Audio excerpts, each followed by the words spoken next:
पुढची बातमी पाहूयात। इंद्रायणी नदी मोठ्या प्रमाणात प्रदूषित झाली आहे। त्यामुळे नदीत फेस निर्माण झालाय आणि त्यामुळेच इंद्रायणी नदी स्वच्छ करण्याची मागणी वारकऱ्यांनी केली आहे। सरकारकडे इंद्रायणी नदीसाठी पैसे नसतील तर आम्ही निधी उभारू अशी संतप्त प्रतिक्रिया वारकऱ्यांनी दिली। दरम्यान याचाच आढावा घेतलाय आमचे प्रतिनिधी सचिन तोडकर यांनी। पाहूयात।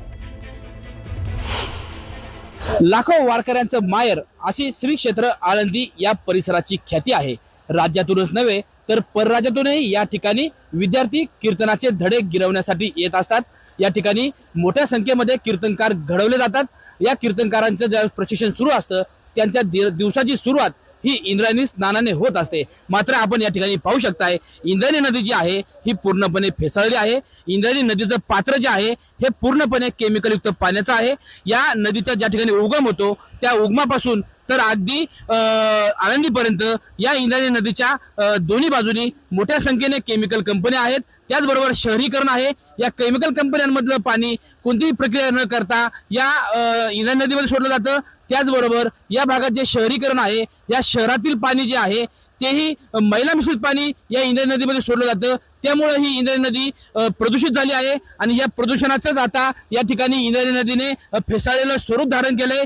आणि या दूषित असलेल्या पाण्यामध्ये या ठिकाणी जे विद्यार्थी कीर्तनाचे धडे गिरवण्यासाठी येतात त्या विद्यार्थ्यांना या नदीमध्ये आंघोळ करावी लागते आणि त्यांना मात्र याच्यामध्ये आंघोळ करणं हे जिकरीचं ठरतंय। आपल्या सोबत वारकरी आहेत, काय सांगाल? या ठिकाणी अनेक विद्यार्थी कीर्तनाचे धडे गिरवण्यासाठी येतात आणि त्यांना दिनचर्या म्हणून सकाळी इंद्रायणी नदीमध्ये स्नान करावं लागतं।